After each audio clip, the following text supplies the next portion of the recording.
Kia ora koto katoa. Thank you so much for joining us on this last day of our wonderful activist in residence program with Catherine Delahunty. Catherine, it's been such a pleasure of having you with us. Before we begin, I want to acknowledge the people of Rangitane, on whose land this university sits, and that creates the space for this conversation. What we did over these last 5 days is really have a number of conversations. And what you're going to see here today is a reflection of these conversations generated in the form of, as Catherine has been saying, we need to change the name of a white paper, but perhaps let's call it a brown paper. So what I will do is just introduce some of the key concepts in the paper, and then really Catherine will walk us through some of our ideas in terms of how we go about grappling with the challenges of colonialism and extractive capitalism. So the way we went about setting up this conversation is really looking at what are the underlying forces that shape the climate chaos, as Catherine, you described it, that we are in the midst of. And what is really worthwhile to note in this conversation is that the climate chaos is marked by injustice. So when we talk about the changes in the climate, it's really vital to foreground the inequalities and the ways in which the burden of climate change is borne disproportionately by indigenous and local communities across the global south and the south in the north. And this is quite powerful because what it is telling us is that the historic process of colonization that has erased the agency, the local capacity, the voices and the knowledge of indigenous and local communities through the colonial processes, and through that process of extractive capitalism underlies climate change. Ironically, this is often erased in climate change conversation. So we do not grapple with this idea that it is the erasure of the knowledge of colonized peoples that forms the backdrop and the momentum of the climate crisis. So what the status quo thinking really does is that it props up more whiteness in terms of holding up the universal values of white culture that are held up as solutions in the form of more capitalism, more colonialism as the kinds of solutions.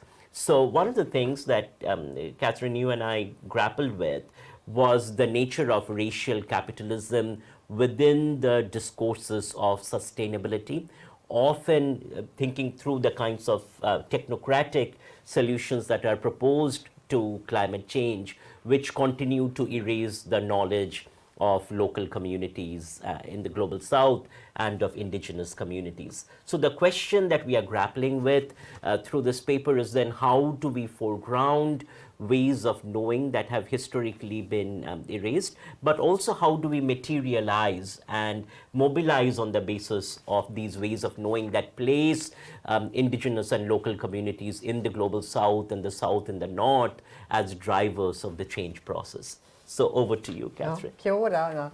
Ngā mihi to CARE. It's been a wonderful privilege to be in the university with CARE people this week, and I also want to acknowledge Ngāti Rangatani ki Manawatu, Ngāti Raukawa me, Ngāti Kouwhata in the house, because we're standing on their ground, and the tenacity and commitment of tangata whenua to protecting this country no matter what and standing up for their culture is, I believe, is unbeatable and will not be defeated. But again, living with the impacts of yet another wave of that colonial capitalist project, which is being expressed through climate change. Climate change is not a thing, it's a symptom. It's a symptom of a system that inevitably takes us to this point. And if you look at the global situation, which we've been discussing in relation to Aotearoa, there are multiple crises, but particularly under the framework of the effects of colonialism on this country and the effects of capitalism on this country, there is a biodiversity crisis that we have not faced. There is a climate crisis, and there's also a chemical pollution crisis, which the UN have acknowledged is of the same order, and that affects our very survival as a species because it attacks our fertility. So when you talk about these multiple crises, it's really important to go to cause and to go to power, and to discuss causes and to discuss power if we actually want to look for I wouldn't say there's a blueprint for solutions, but what we're touching in our document is some sparks of light. In our own community and internationally, there are sparks of light where people of vision at the most marginalised end already know things that I, as a privileged white person, have not known, already live with the kind of balance with the natural world and the kind of willingness to halve consumption, because they've never had the consumption addiction of my culture. And so I just want to acknowledge it's been very rich to be with CARE, because CARE has this really broad and deep understanding of what marginalised voices actually can teach other people. And I think we constantly in the West look to Western solutions to things like climate change. We're constantly looking at Elon Musk's latest bullshit, or we're constantly looking at the kind of techno fix. We're just going to change a few types of agricultural practices and everything will be fine. We are absolutely failing politically in this country to grapple with the halving of energy use, which is actually required if we're going to survive. And what we don't want is the elite surviving while everybody else deals with the increasing chaos. And so I guess we've been trying to talk about there are other things we can do and other ways of thinking if we listen more deeply to the Indigenous leadership around the world who network successfully at a high level themselves, but are not heard in the decision-making corporate West. So yeah, there's a lot of things to do, and I chose the title Replacing Colonial Theft and Capitalism by Lunchtime because I'm aspirational, as they say in the neoliberal world, as I'm sure John Key said it when I was in Parliament, aspirational. But we have to imagine, and Dr. Moana Jackson, who we lost this year from this country on March the 31st, one of the greatest visionary leaders and articulators of what is possible, he always said, if you can't imagine it, you can't do it. And so acts of imagination are required at the moment because we cannot hand our world over to the sterile corporate techno fix. We have to challenge that.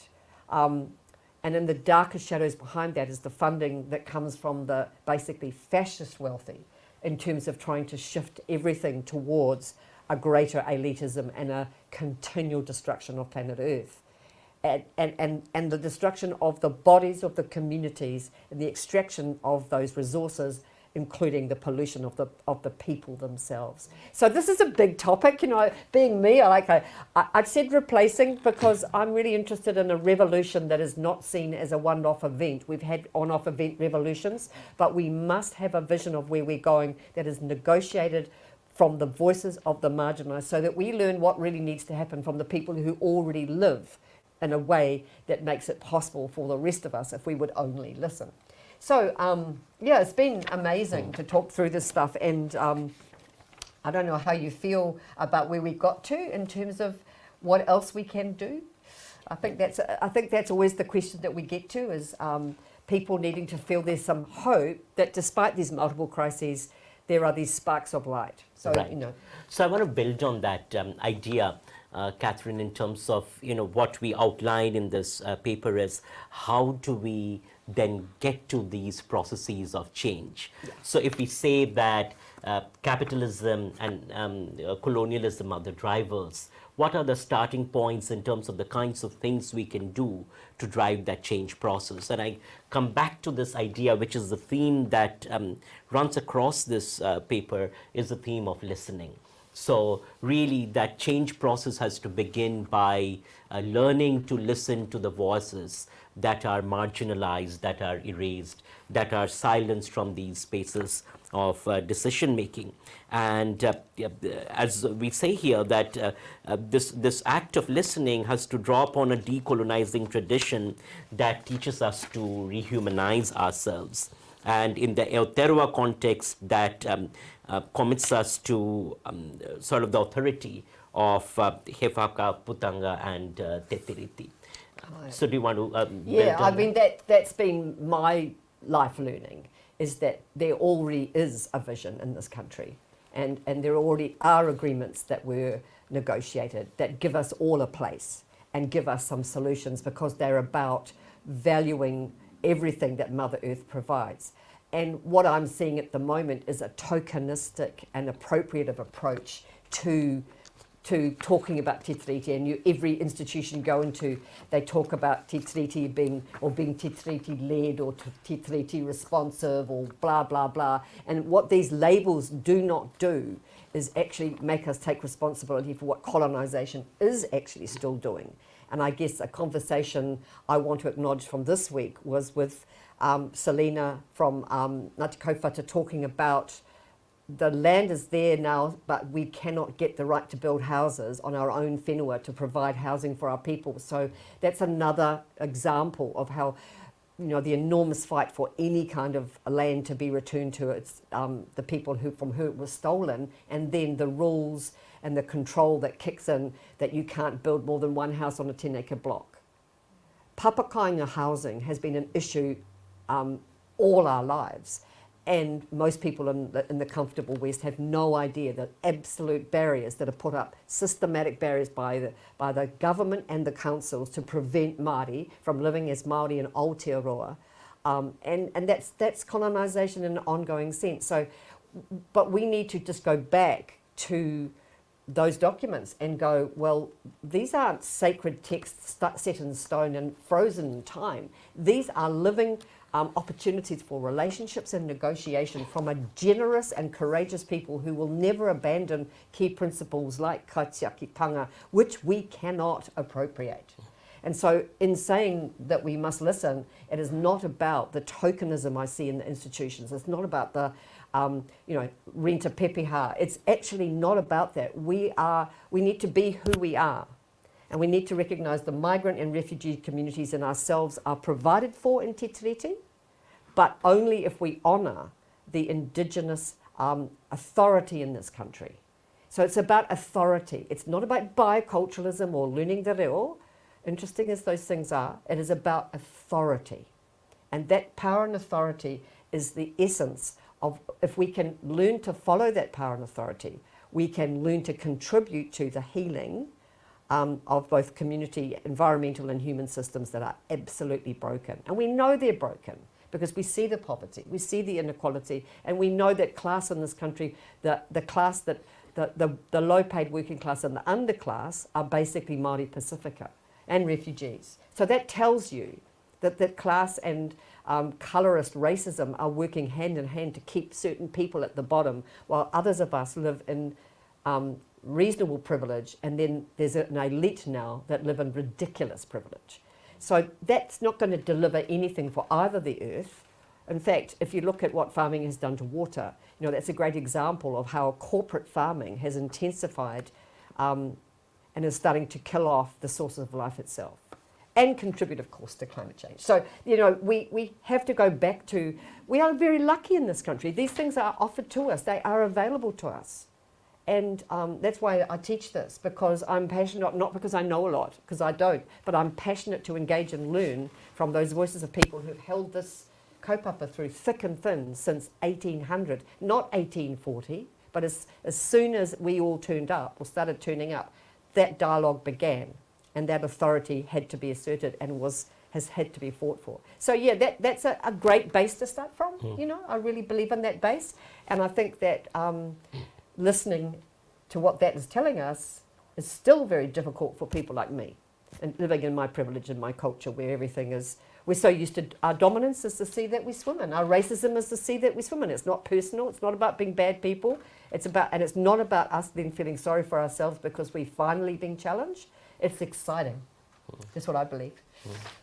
And one of the things that's quite powerful in this observation is the way in which you connect the question of anti-racism to the question of climate justice. Absolutely. And the key point here, and this goes back to something that you articulated, Aunt Selina, and you picked up on so powerfully, Catherine, is that it's the racist processes of decision making that erase tangata whenua from the spaces of decision making, in the ways in which these decisions are carried out. So one of the fundamental aspects of racism within this context is the experience of erasure of voices actually not being heard, while there are multiple performances of hearing. So the performances of hearing themselves become tick marks, which also then become another layer of violence that perpetuates the kind of extractive capital underlying climate injustice. So within that context, then I suppose a broader question is, you go back to the council decision-making processes, what are the kinds of organizing that are going to be necessary in order to build spaces for the voices of tangata whenua to be heard in ways that are meaningful and that actually transform the actions? So it's not about, as you say, councils performing karakia and learning the pepeha. It's much more than that in terms of the kinds of processual transformations that are necessary. But something else, your conversations highlighted is that the ways in which that kind of shallow performance of listening can be actually used to perpetuate the violence. Absolutely. Right? So that, we can pretend that Maori voices are being represented, or we are being bicultural precisely to erase that spaces of decision making and the organizing for voice. So then that question is, Catherine, I suppose, in terms of the various layers of government, how can those processes of decision making be transformed so that these voice infrastructures that are owned by tangata whenua, they matter in ways that are meaningful? Well, luckily, back to Moana Jackson, luckily, Mātiki Mai was a process and is a live process that creates a space for that. So for me, as someone that's been in politics all my life and was in Parliament for 9 years, I don't think the Westminster Parliament or the current political system can deliver in the structural sense. It cannot deliver what we need to do on any level. I just don't believe in the Westminster process. I think it's a dinosaur colonizing project from the West that which doesn't benefit its own people, except for the elite. I mean, you look what's happening in England at the moment. It's just a ludicrous situation. And it's logical, because that system is always about sucking up the wealth of the country and concentrating it in the hands of the few. And the Westminster system is essentially an adversarial and violent process, which is based on party politics, but it's not based on the values, and it's not based on participatory democracy. And the wonderful thing about Mātiki is it doesn't reject democracy. And so often people think democracy is voting every 3 years for your local council or for your government. That's democracy. And it's majoritarian democracy that automatically silences and excludes people with differing and marginal views. Automatically. It's built into the structures. And the English democratic model has been part of the imperialist project around the world. We've got the best system and you should use our system, irrespective of your cultural systems and your own ways of making collective decision making. So I'm very excited about Mātiki Mai. I think that there's a conversation there and a vision there that not only celebrates rangatiratanga, but also offers tangata tiriti, the rest of us, who have a lot of negotiation to do with each other, but to actually reimagine this country and decision making. And it can only be better, because I really believe that people, if given the opportunity to educate themselves and to express their experience of economic and social and environmental and spiritual lives, have a lot to say about how decisions should be made. But they're not encouraged to. They're encouraged to give away their power to a majoritarian process. And what I like about Mātiki is it doesn't say we shouldn't have representatives. We can if we have representation that we trust and hold accountable, we can use leadership in a constructive way. But we need to reimagine our world. It's not working. In fact, it's dying. We're killing ourselves, and for whose benefit? For the benefit of the elite. And yet, rich communities like Highbury, like many other parts of Aotearoa, there are communities that actually, they have vision and they have agency if we just make space to hear and make space to support people. Because people do have ideas. They do want to work collectively. They do understand that things can be better. But as long as we just allow majority in Westminster systems to be the way we make decisions, we can tweak and we can, and I really believe that we need to support our people who are in political office. You know, that's our job, not to leave them alone to make decisions. Oh, you're voted in, leave them alone, but to be with them, to hold them accountable and to support them to be change makers. But there's only so much change making you can do inside a toxic structure. That's just reality. And I'm not saying you shouldn't try it, because I think we should take our turn within that structure and do our best. But let us not leave our eyes on the real prize. The real prize is the transformation of this country into something based on te tiriti, me he whakaputanga, that allows everybody to renegotiate our relationships. And that sounds huge, but we're capable of that. We've just been told that we're not, and that we have to settle for this kind of corporate, toxic Westminster failure. You know, and it's not going to work, and we've got everything to gain by trying something different and following those who know how to live collectively. Mm-hmm. So yeah, that's one of my passions is that. Yeah, and you know, one of the things about Matike Mai is its turn to participation at the margins of the margins and in creating that invitational space. So I suppose a question with that, Catherine, is that, you know, one of the things that we see with our work at CARE when communities organize, that there are a wide range of forces that are directed at silencing those voices in communities. And those go all the way from institutional bureaucratic structures that would say, oh, communities cannot really do this. They don't have the expertise, right? That's the basic kind of racist discounting, to the kind of disinformation and hate campaigns that are targeted at communities. And one of the things, for instance, you know, we noticed in our work being continually articulated in the context of the organizing for Maori Wars is the extent to which disinformation was circulated in the form of leaflets often being planted on people's mailboxes. So there is an active, entrenched political racist power that is invested in using terms like democracy to actually silence those voices at the margin. So I suppose, you know, one of the questions that seem quite material is that how do you sustain these spaces for voices where there seem to be such violent forms of attack from dominant structures directed at silencing these voices under the name of democracy?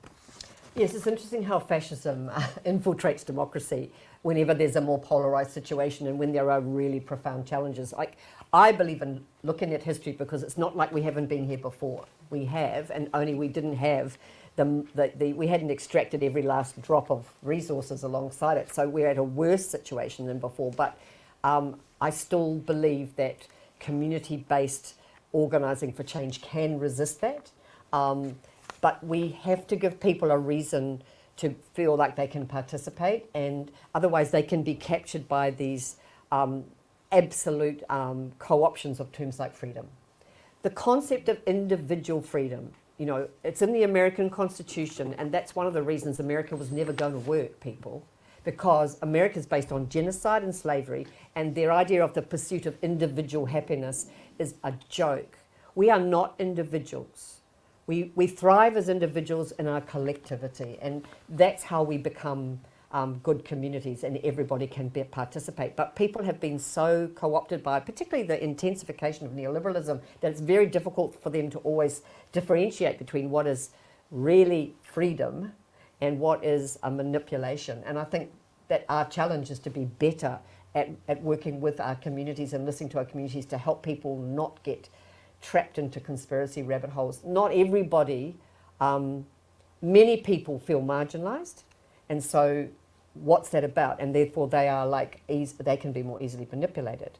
But I really believe that there are examples, and we put them in the paper around the country, of amazing groups of people doing amazing things, despite being told that they're not capable of doing them, despite being told that they're not experts. And I think of what the Ngāti Porou people up at Matakawa did during COVID, where they had no health care, so they created their own, and they fundraised to build their own van and take it to every whānau and make sure that everybody got looked after, because basically the government had said, team of 5 million except for Māoris and Pacifica and disabled.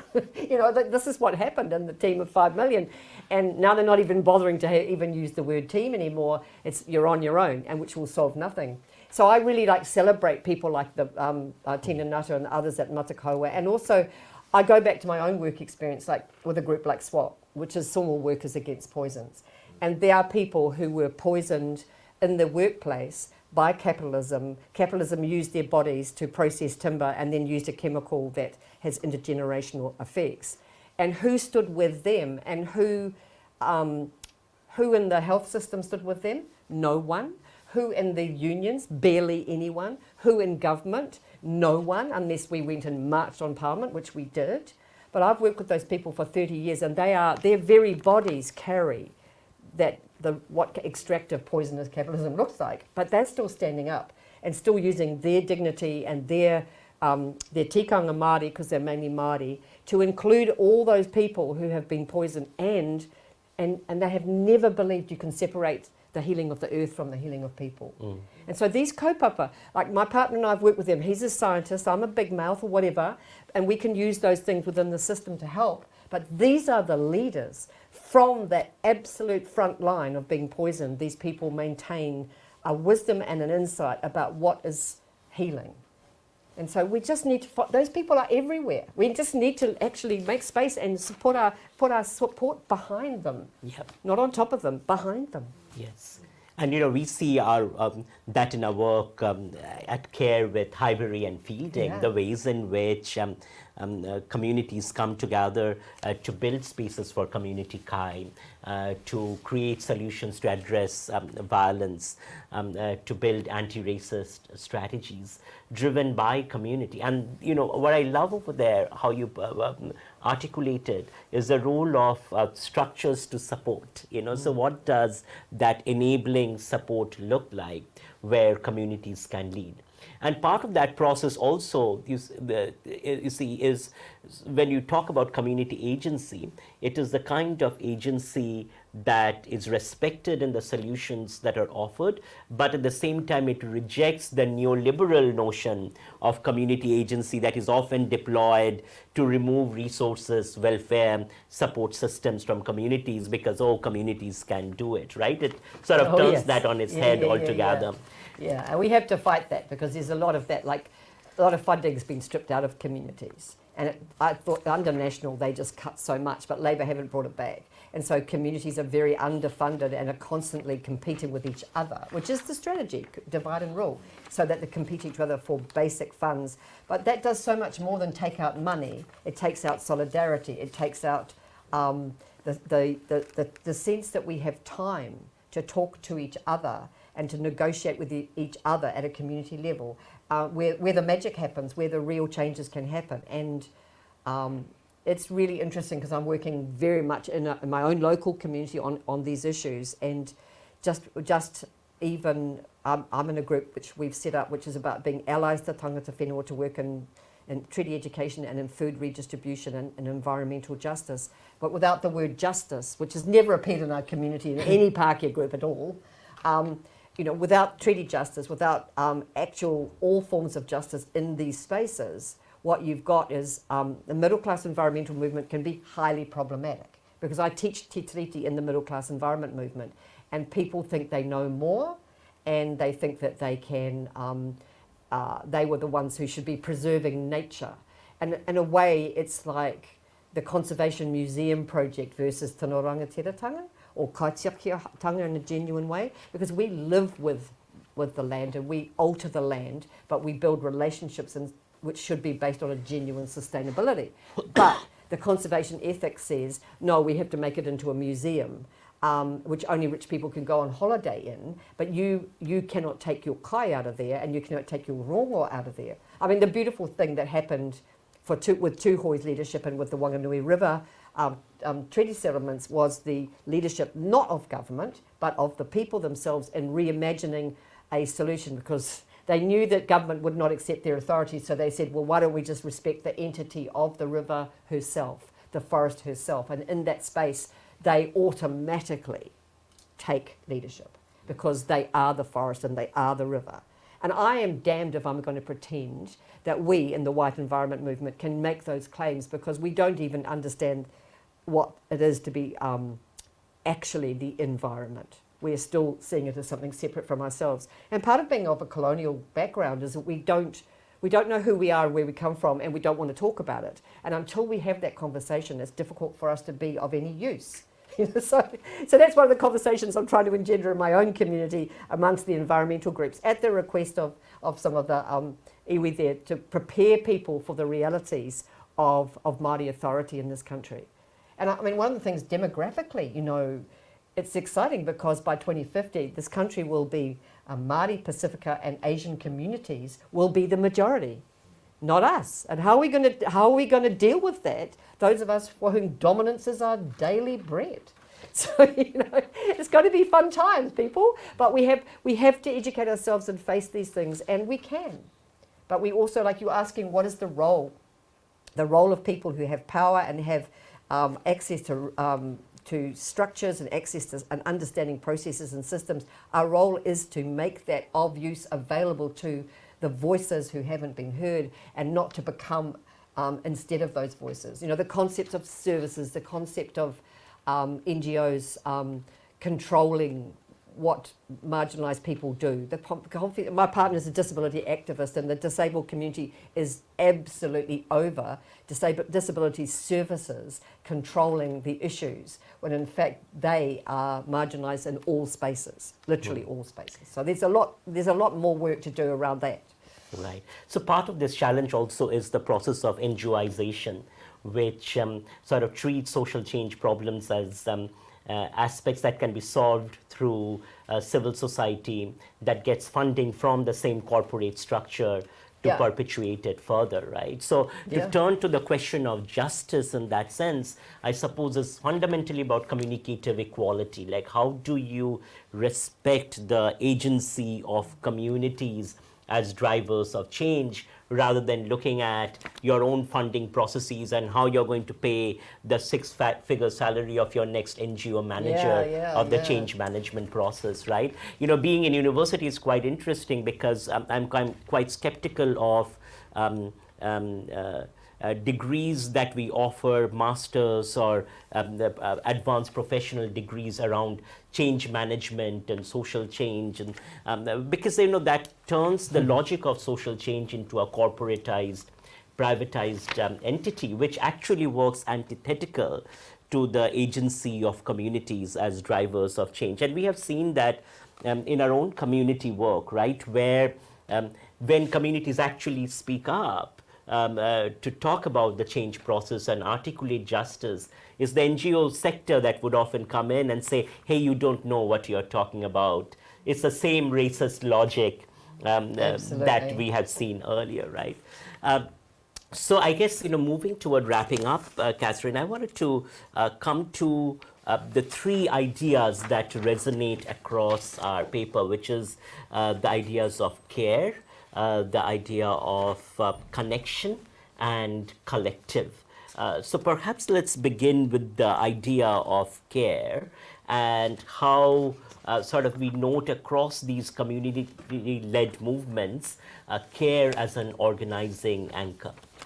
Well, the first time I came across the word care was in reading the book called The Caring Economy by Rian Eisler, and I threw it at a whole lot of people in the Greens and said, this is what our economic policy should be based on, because Rian Eisler, working with people like Desmond Tutu, have created a vision of economics that it just goes beyond Marilyn Waring, it goes beyond any Western voices, but what it does is acknowledge that the work of caring and being community-led and valuing community, that's economic.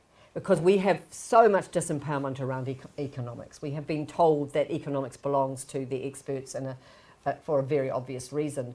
And what this book did was bring back that word care, and to care for others, and to care about the situation in the world, and to care for in the community. That stuff, those words, that needs to be the centre of what we do, of our humanity. And yet it's seen as, women's stuff, or, some kind of like soft option. I mean, there's nothing soft about the work that Māori women do every single day to uphold their whānau, whenua, marae, their entire world is about care, and yet, and no one's commodified it. Like, for example, the tangihanga, my mate Kay Robin from Ngāi Tamanihiri, who I referenced in this paper, used to teach Māori social science students that there were non-corporate, non-commodified parts of the culture that cannot be taken, and yet they include everybody. And if you think about that, tangihanga is an amazing example of that, because it has multiple functions and no one's the boss, and everybody learns their role and everybody has a place. And if I think about care in my own life, care as a word, we have to fight for it because it's been turned into taking power away from disabled people. We're the carer and you're the victim. But real care, such as what you're talking about, is actually a core principle to economic life, to social life, and let alone to our relationship with the earth. The earth cares for us every day.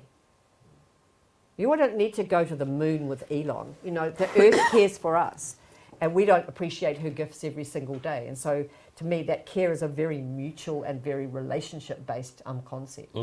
And also the relational idea of care, not every part of it can be commoditized. So that's right. That's a really interesting idea, Yeah. because on one hand, we organize so that care can get the decent wage that it ought to get, because so much of care work is feminized in these patriarchal capitalist structure.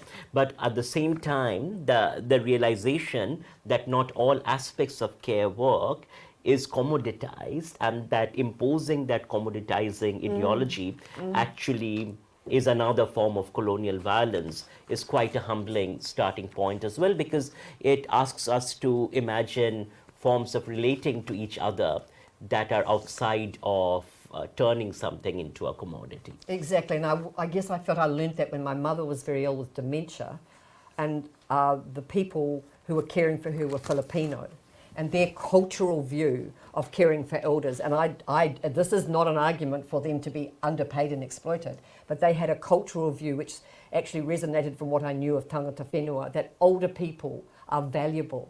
But capitalist society, colonial society, says that older people are a burden who have to be managed until they die, instead of vital part of the intergenerational wisdom of the society, and who from the day till their last breath have a very important place in our world. And those Filipino people the way they looked after my mother was based on a much higher ethic than I saw in my own society.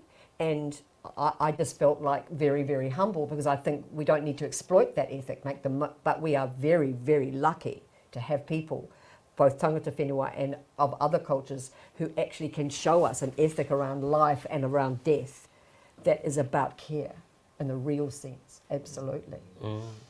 And that also raises quite powerful questions about aging and the care economy around aging, doesn't it? So the other point that comes out of this is the notion of connection. And I want to, perhaps begin with a thought and see how we grapple with this. So when we talk about connection, and you discussed, the way in which the demographic of this country would shift 30 years down the road, one of the things that I think about when I consider, for instance, Asian migrants, particularly middle-class, professional, upwardly mobile Asian migrants, is the ways in which that kind of ethnic migration reproduces the white colonial ideology. So the trope of the lazy Maori who is taking taxes, so I'm having to pay greater taxes. or the trope of the violent Maori, right? Which are reproduced in ethnic communities. And we also need to talk about that in terms of looking internally, because we have a tendency when talking about migration and looking at ethnic communities to project that as, oh, it's all such a monolith and it's a great thing. But actually, the critical conversation is where we interrogate that kind of multiculturalism as well and find ways of challenging the whiteness that divides and rules, and actually find ways of connecting, going back to Te Tiriti, finding ways of connecting to Tangata Whenua and really learning from Tangata Whenua. So in some ways, the kind of shallow multiculturalism that we see right now being pursued, where, you know, the worst kind of example of this is the UK, where you have, you know, a far-right Tory government, you know, full of brown people, who are instrumental in sort of pursuing that logic. And we can say, hey, multiculturalism has arrived because we have all these South Asian people in leadership in the UK, but that's actually a dangerous kind of multiculturalism that upholds both the colonial and the capitalist project. It's almost so ironic. It's almost like the colonial imperial project at its peak, when those who've been subjected to colonization become part of the government of the home, and not to challenge, but to define success in those colonial capitalist terms. That's the ultimate irony when you think of history. And I guess yesterday we had a discussion in the care centre that was very dynamic around the conversation that needs to be held between tangata whenua and migrant people. And what came back to me as how important it was, reflecting on that, is story, is that we need to tell, and possibly white people just need to get out of this space. Is there a space that I'm not allowed? Panic. But we need to get out of this space and actually allow for the dialogue between migrant communities with their beautiful stories, and they've experienced colonialism. They've experienced the loss of land. They've experienced all kinds of marginalisation, and they're now in a society where they have had the idea of Māori inferiority marketed to them from day one. And if you want to succeed in our society, you don't want to be those people. To the genuine common ground and beauty in the storytelling that can happen between people. And, you know, tangata whenua have processes that allow that to happen. And I just think we really need to be supporting those opportunities so that these powerful voices can hear each other within the context of te tiriti. And I really believe that some very, very strong alliances can be built. If you look at Asians supporting Rangatiratanga, a group of young, dynamic young Asian people from a number of countries, they are working in their own communities for the reasons that Mohan just said, to actually articulate to their own people, what is te tiriti, who are we, where are we, and how can we actually live in right relationship in Aotearoa and not buy into these sick dominant narratives. So, you know, I do see those young people, there's a lot of hope with their kind of organising. I remember when they first came to Waitangi with their banner saying Asians supporting Rangatiratanga, and everyone was like, who are these people? And no one was talking to them except people like Marama Davidson and people like myself and others. And we realised that this is the next iteration of a genuine dialogue, and it's exciting, and there's so much to learn. But, you know, storytelling, rather than telling each other who's right or wrong, storytelling has the power to connect. You know, this word connect. I think our stories connect us, even those of us with our colonial history. We all have a story. If we look at our ancestors, where there is that stories of struggle. But what we as Pākehā have to do is not use our story to centre this story around us. I teach a lot of workshops with Pākehās get very emotional about, you know, our lack of identity, and I wish I was a Māori, or I wish I was somewhere with a real culture like Bangladesh or whatever. And I'm like, okay, the police are coming. Do you still want to be a Māori? And this seems to be quite a sobering moment, because everyone in their guts knows that the police are racist against Māori and against people of colour. And so we know that, but we like to pretend that we cannot pitch ourselves as deficit. We actually have had so much material benefit, and if we have a spiritual and cultural deficit, that's our work to do. And we will find our place through being Pākehā of a different breath in a right relationship with tangata whenua and with the other communities who bring so much to Aotearoa. So it's the stories. Yes, and what's also beautiful in this, Catherine, is how it also has space for Pakeha. And the question then becomes, what is that humanizing space where one can talk about whiteness and the ideology of whiteness, and in critiquing that, find one's humanity in seeking care and connection? Absolutely. I mean, I think it's happening all over the place in small ways, but I also don't think our education system's based on this. I don't think our education, because our education system is now based on commercialized and commodified concepts of social change. As you say, social change or culture has become a topic in a class where you pay so much money to get the thing and tick the box. And that's, when I was in Parliament on 9 years on the Select Committee, what was being done to universities, what was being done to schools in the name of education. Education's always been racist in this country, but you know, we do see these really powerful generation of young people coming out of Punareo, Kohangareo and Kura Kaupapa, and they do not have that same sense of inferiority that we have desperately tried to inculcate. But the current privatised model in education reduces everything to a marketable commodity that will help you with your career, because that's the only reason you're here, right? Yeah. And that's I don't believe the university is the only critic and conscience of society, but it has to be one of them. Mm-hmm. Everyone needs to be the critic and conscience of their society. That's all of our job. But the university has a particular responsibility because I mean, there are massive resources, but one of the things that universities look at is the walls that prevent connection. Yeah. And these walls, these beautiful buildings, this huge colonial architecture, doesn't actually doesn't invite people and make people feel safe. And you have to pay to be here. Yes. You know? And the product of this kind of thinking is quite evident. You know, when I work in the Global South, I'm amazed often at the kind of Oxford or Cambridge MBA working for PricewaterhouseCoopers or McKinsey would come into a community in Bangladesh and tell them how to fix access to water, for instance, and while making six-figure money for just a week present in that community. And that kind of commercialization has become sort of a model that actually undoes the ethic of care and connection. Yeah. Absolutely. I mean, and that goes right through from PricewaterhouseCoopers to your experts in violence and sexual violence and things like that. Yes. The experts will come gosh. in and they will tell you how to do Yes. it, as if those who haven't lived through these things don't know better than them. And I guess we see that happening all the time.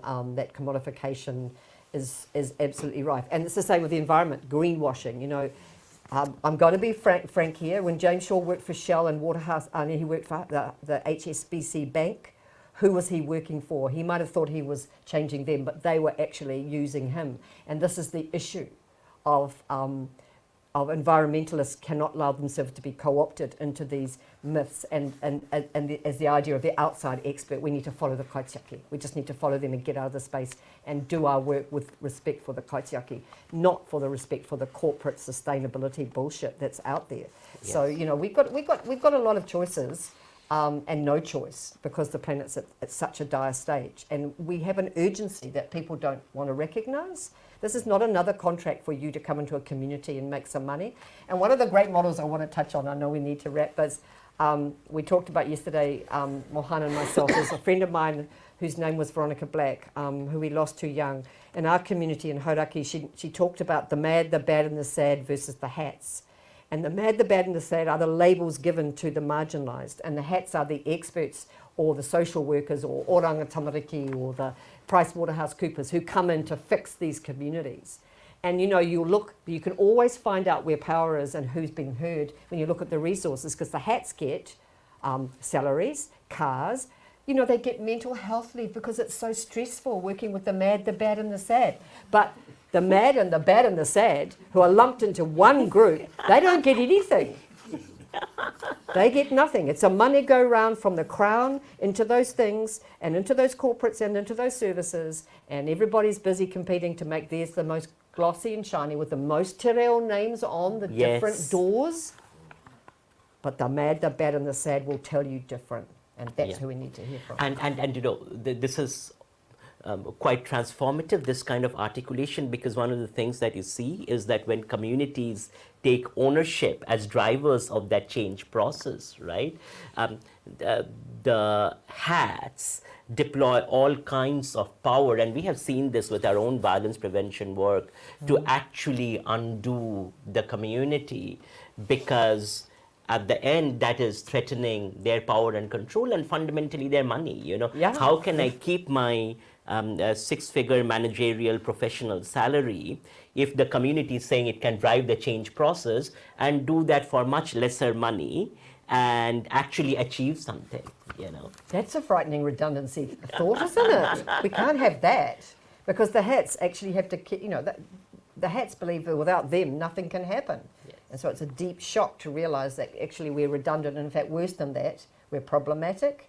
So, and we are perpetrators of violence. yes, Actually. and that is a violent system. Yeah, exactly. So yeah, connect and care, connect and collective. Be collective. Yeah. Yes. I don't have any expertise. I was brought up a Pākehā. Our idea of collective is nuclear family, and it's called nuclear for a reason.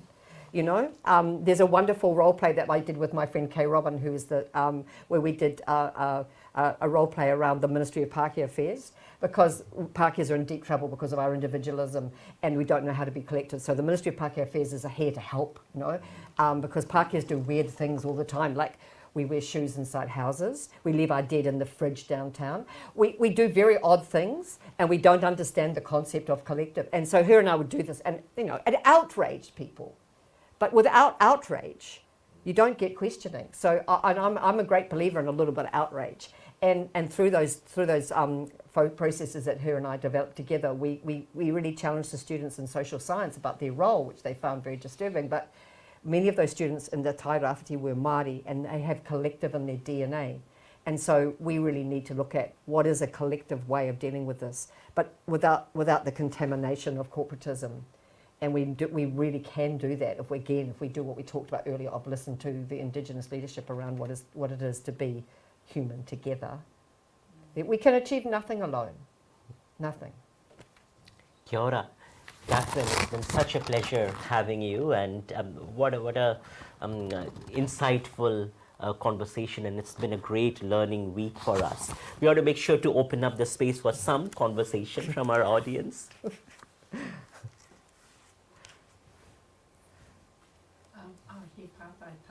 So you talked about Pākehā, and that concept that was from Rose Pere was was of a different breed. So that I'm just wanting to make sure we're on the same understanding here. That ha meaning breed, is that what she was meaning? Yes. Meaning. Yes. So Yeah. so Pākehā for Māori is from a different breed.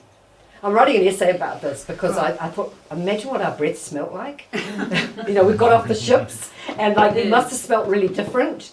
And then you go through hongi. If anyone was when they wouldn't have understood hongi, but they were going through hongi, and imagine what it smelled like. It's literally a different breath. It's what I love about what Dr. Rangamari Pere says is it's not saying there's something wrong with us. No. It's just saying it's different. Yeah. And it's there's nothing to fear from acknowledging that we do have a different breath and we come from a different place. And I just think that description, so many people that I talk to, Pākehās, don't like being called Pākehā, and I say, why don't you like it? They say, because it means white pig. I'm like, what part of the word Pākehā means? I thought the pig is poaka, and I'm not an expert in the reo, but it's I've never heard Māoris talk about us like that.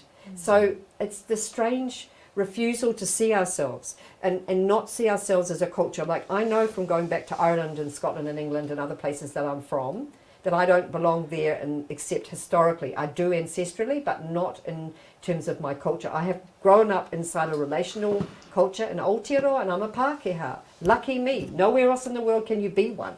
But there are obligations that go with that. Right. So that's why I love her.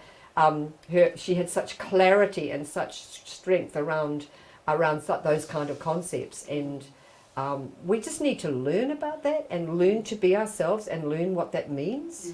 Yeah. Yeah, because I've been challenged in the past through educators and that about the word Pākehā, some have felt that it's a derogatory term, like how you said it means pig and that. And I said, actually, you're quite privileged to have that name. Aye. You know, Māori, we could have named you anything else but Pākehā. Yeah. You know, we have some derogatory words as well. And I can think of a few. Yeah. And I said, you should be privileged that we give you that name. That's like giving it to you like that. That's a real privilege, that name.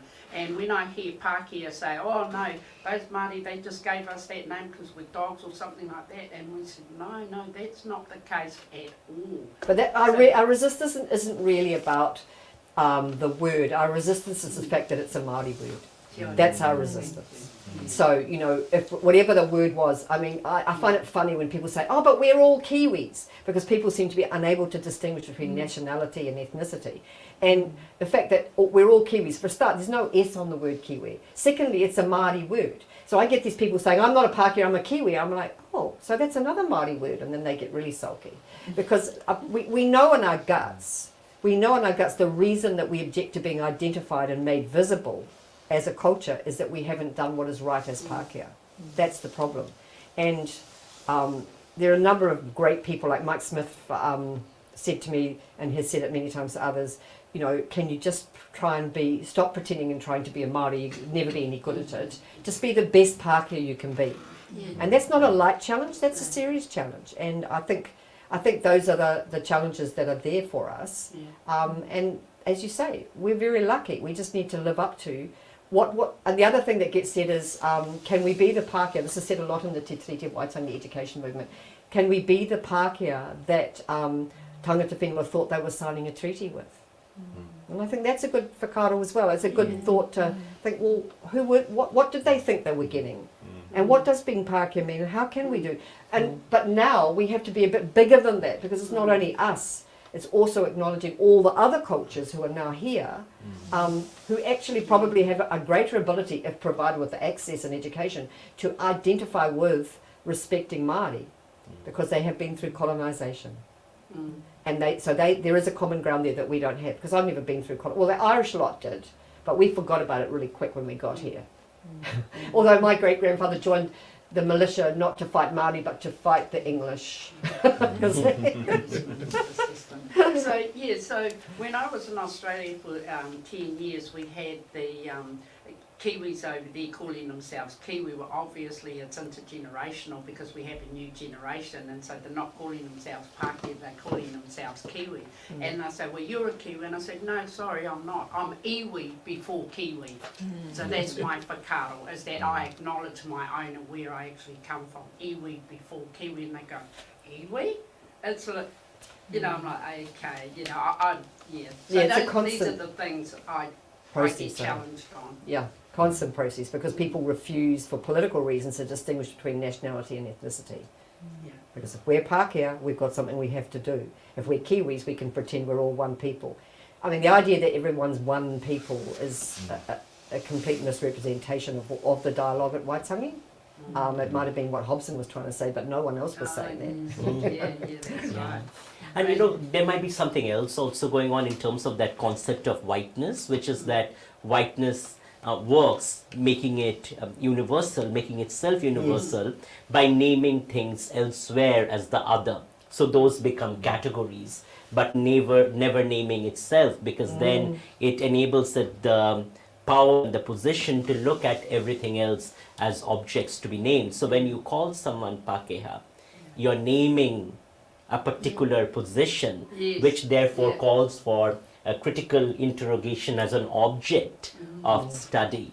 Yeah. White privilege, Pākehā privilege. We don't want to talk about it because we have it, but we want to make it invisible, and we want to remain invisible. And we are so obvious. Pākehā have many habits that are very obvious to everyone else. You know, you can all see us. We just don't want to be seen, but we think no one can see us. Everyone can see us. That's what people in power and privilege can never see themselves. Those who are oppressed are experts on the oppressor. The oppressor knows nothing about. You know, I work in Te Tiriti space. There's so many people who've never learned any of the basics, what I consider to be basics for a citizen.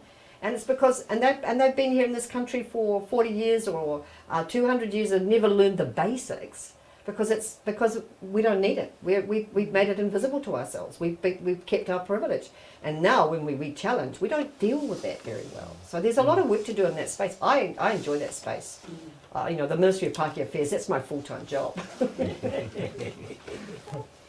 Unpaid, but yeah, and the concept that you talked about, Massey, and that there's institutions of Massey universities and that.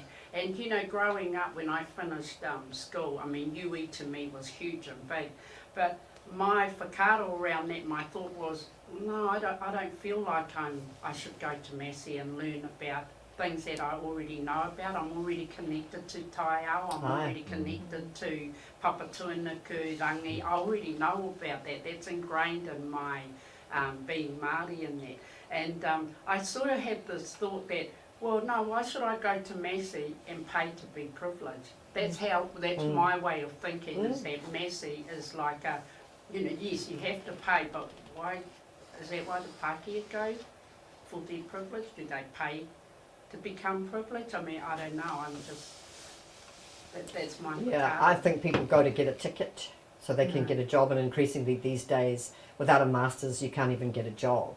So I see young people, my partner went to university to do his anthropology degree as an older student, and he found the dialogue was very, very sterile, because if it wasn't in the course content, no one would discuss anything.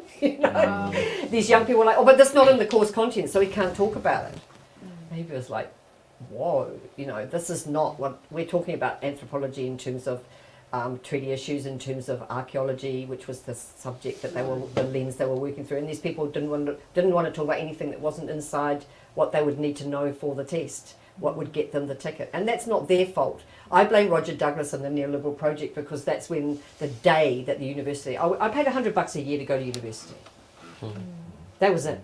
And then I dropped out and became a hippie and learned a whole lot about the earth, which is great. They're both universities. But that these people now, young people, they are locked in. That if I don't do this and if I don't get the ticket, I won't get the flash job. So, and at the same time, I wonder, because universities can be, I'll just quickly respond to answer, because at the same time, universities can be transformative spaces. Like, when Tame Iti came as an activist in residence, and he was articulating this idea, if you want to be a Te Tiriti led university, go to the marae. So that question for us is, if you think about the ideas of care, connection, collective, how do we reorganize the university as a space where you can feel, Anselina, like you bring that relationship with Papatuanuku, the relationships with the systems around you into the university as a conversation and dialogue, and what kind of transformations can happen through that. Yeah, so the differences, for me, was that Massey was very structured in the white world, whereas with the marae, with Te Wānanga, where we're learning in that space, the portal there is just huge. We're open to everything. Whereas I found with the Massey structure, it was like everything was sort of, contained. Yes. Yep, that's the system for you. Did you have a question? I didn't really have a question. I just wanted to comment and say thank you.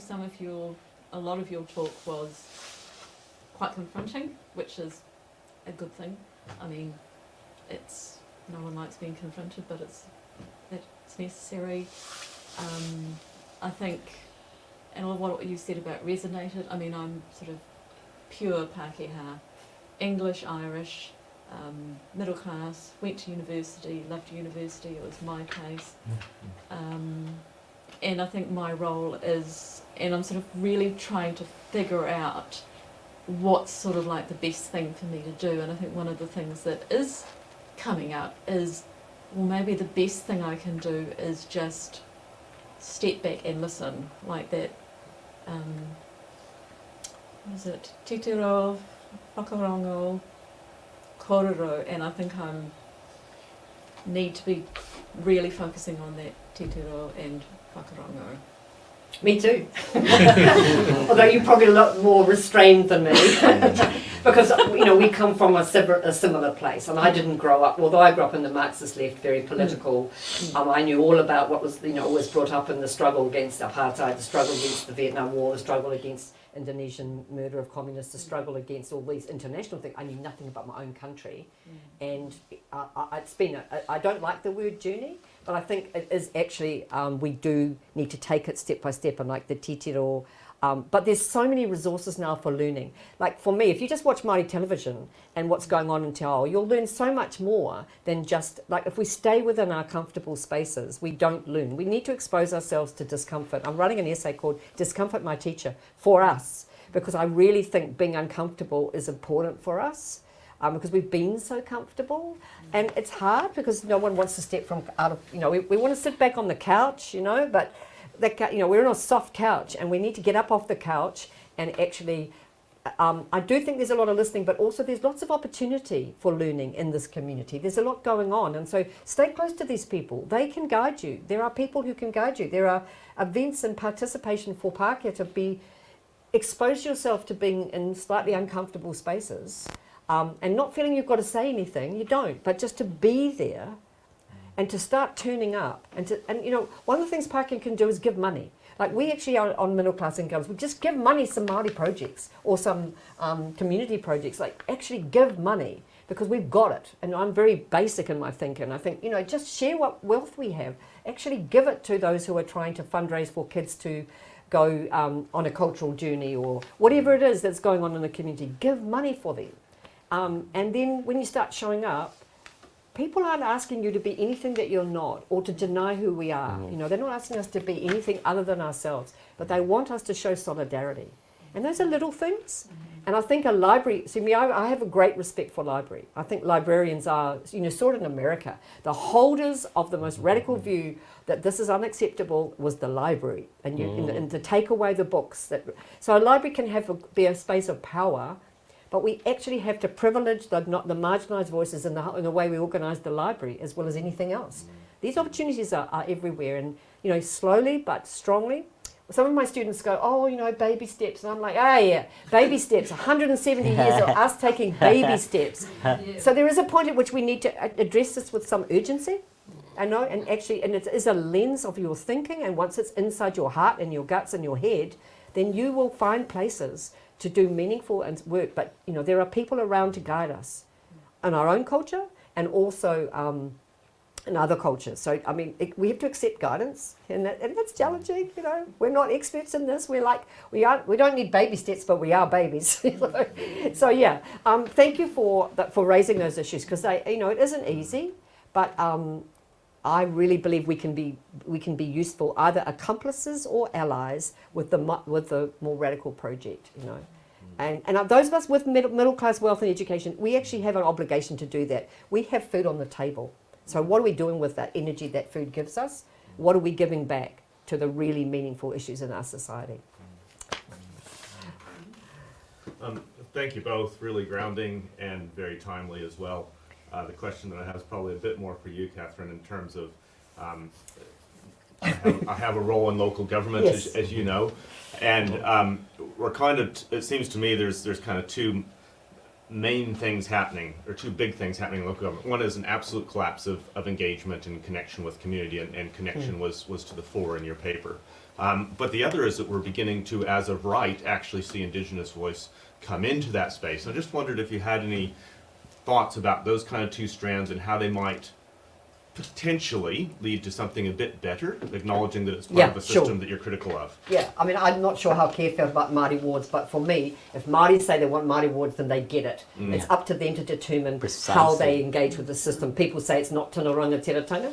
No one ever said it was. But this is a space of power, and Māori need to be in every space of power. And I think when I met with Katie Zabellin yesterday, we were talking about the opportunity for allyship within your council. So now that you have Māori wards, it's about forming a relationship with those people, hearing what they aspire to and getting alongside them because of the majoritarian voting system, your vote's going to be really important. Are you going to ally with these people, or are you going to keep that distance that we Pākehā are so good at going, it's an issue by issue thing. Actually, it's not. We need to absolutely be there to support the Māori view. And I think you can do a great job on that. And I think so can Katie, who's Ngāi Tahu anyway. But this is an exciting time. I know Tai Rāwhiti also just got their first Māori wards, and they've got some interesting people on there, but they're up against some very dyed-in-the-wool dinosaurs, white dinosaurs. And, you know, to be polite, that's a nice way of putting it. But, yeah, I think there's a huge opportunity there to start forming the relationship. So one of the things that Mohan and I have been talking about is the quality of whatever you're doing, quality of yourselves as counsellors, or yourself as librarian, or me as an activist, or anyone. It's the quality of our relationships that will determine what we're able to achieve. So if you can early on form respectful te treaty-based relationship with these people, nothing to do with council going through some ritual, but everything to do with them, you signalling to those people that we, as the greener councillors, genuinely want to follow your lead and genuinely want to hear your what you want us to support. That will be so much bigger for your community than just the council. It can be the beginning of genuine relationship which lasts all our lives and also enriches our lives as well as the people. So yeah, it's exciting. It's not everything, but it's where we are, and we work where we are as well as where we want to go. Cool, thank you. Good luck. Cheers. And these are exciting times in many ways. In a terrifying kind of way. Yes, yes, that as well. Mahbub, did you want to ask anything? I have to say, if Maori people think they are the minority, so what about the migrant or refugee community? So they are more than the minority. Yeah. But they have their own opinions, they have their thinking, but they are always marginalized. They could not raise their voice. You talked about the authority. They are not given the authority. They are thinking, yes, they have some responsibility towards the country, but they do not have any authority. How the authority can be given to the marginalized people? Can I respond to Yeah, that? I think it's your turn. I would love to respond to that. And I think, Mahbub, I mean, it's an interesting point Yes, to great bring point. up about the marginality of migrants of color.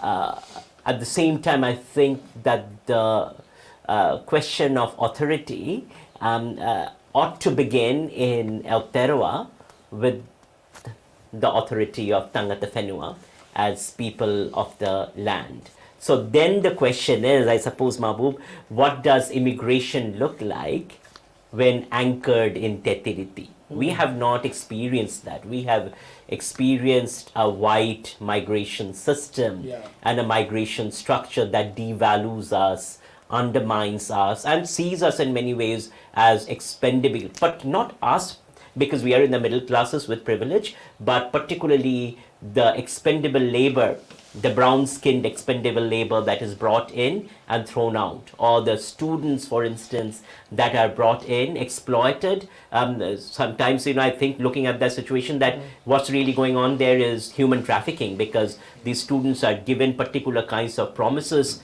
and then they land here to see that those are not to be fulfilled. That is a classic definition of trafficking, right?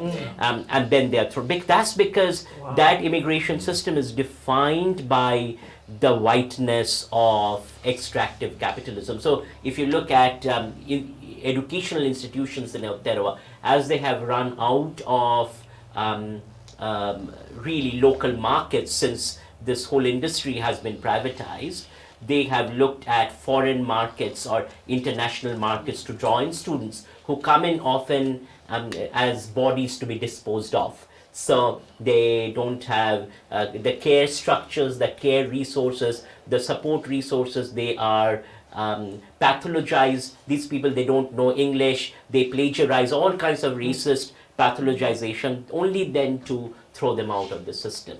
So then the question is for us, instead of the question of authority, if we were to ask the question of what does Tinoranga Tiratanga mean, and what does Titeriti mean for us, I think we would have very different starting points with questions of care, connection, and collective, because we would be working alongside Tangata Whenua to really challenge this racist system, rather than thinking, how do I get ahead within this system?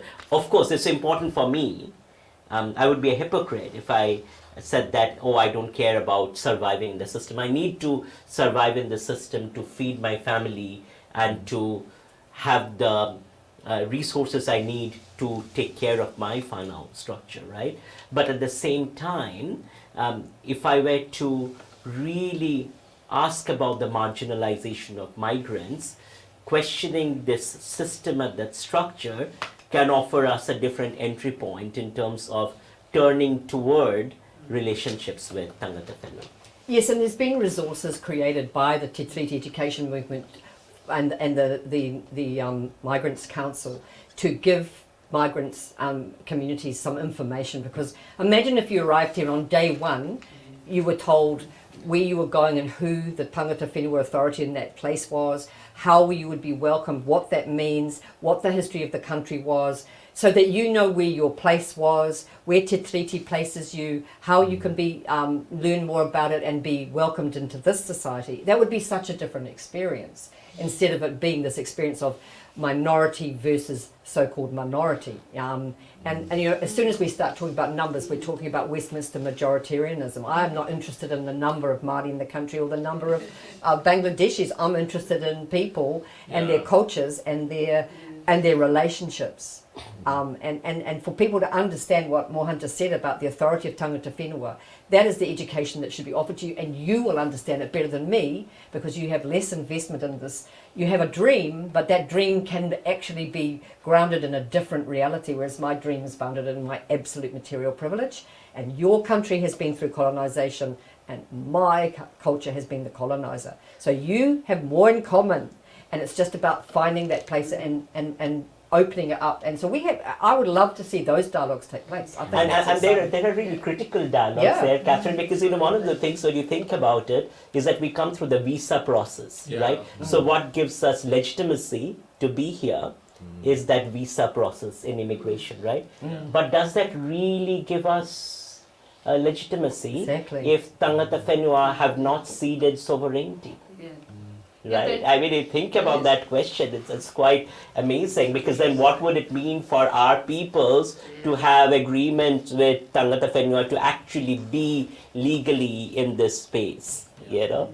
You could apply for a passport to live here from her people. Yes. From Ngāti Kawhata. From Ngāti Kawhata. It's just Kawhata ironic or because Ngāti you Rangitanga. have this, so the councils and that hold these immigration days and Yeah, welcome the immigrants, and I thought, oh, did you welcome yourselves? Did you have that porphyry when you came into our country? You know what I'm saying? Yes. There you go, so there's a privilege there. I said, you're Absolutely. doing it for the migrants, and I mean, we've got nothing against that though, but then here you go again in authority, thinking that this is your country and you're bringing them in, but did you actually have that conversation with Māori? Precisely, Auntie Selina, Well, and that you creates... welcomed us, but then Yeah. and you told us what the rules were, and then we broke them. Yes. And then when you wouldn't give us your land, we just brought in 18,000 British troops. Yeah. So that was our attitude towards welcome. Yeah. That was our response to the respectful welcome, but the strong boundaries that were set to protect both parties under Te Tiriti. So then we brought in 18,000 troops and decided to take all the land. So now we think we can invite you in to be your cheap labour source? Well, I don't think so. Yeah. I think there's another conversation we need to have here. Yes, and that also gets into this thing about what would it be for the iwi to be present in those conversations, actually, and to be offering that manakitanga to migrant communities. Because you see, the colonizer has worked historically through divide and rule. So, which is why, you know, on Twitter, sometimes it's a very interesting space. Like, I've seen migrants that would say, oh, I have experienced racism from Maori. You know, and I had a very interesting conversation with regard to that. And the question that I asked is, do you really think through what is going on here in terms of the overarching colonial structure and its divide and rule strategy that constitutes how you might experience a sense of being marginalized or feeling welcome? Because you see, the part of the thing is that the multiculturalism of the structure, it pays us to perform social vulnerability, isn't it, Mabu? That to the extent that I am vulnerable and I can articulate that to a particular structure, I can get access to resources. We are not taught to find connection and community and collective.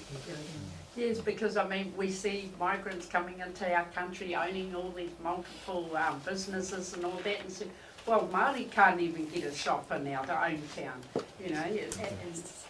And it's like that, and you know, I mean, nothing against the migrant, but this is what pushes against Māori and our tino rangatiratanga is that when they bring the migrants in, oh yeah, they can set up shops, but when you're a Māori in your own town, you don't see nothing Māori, and most of the shops and businesses are owned by migrants. You know, this is this pushback that Māori have. And you spoke about funding. Yeah, kei te pai the funding, but Māori are getting a bit sceptical about the funding now. We're wanting to like have our own funding and being autonomous and sustainability, because we're not trusting this funding, and the reason why we're not trusting this funding is because for us it's another form of silencing us. What, you're going to give us funding, oh yeah, we'll do all this and that, and then you're going to silence us. It feels like we're being marginalised again by a form of funding from the council or Pākehā, and that's a colonisation process again, Yes, isn't it? yes. And that's the thing about the state.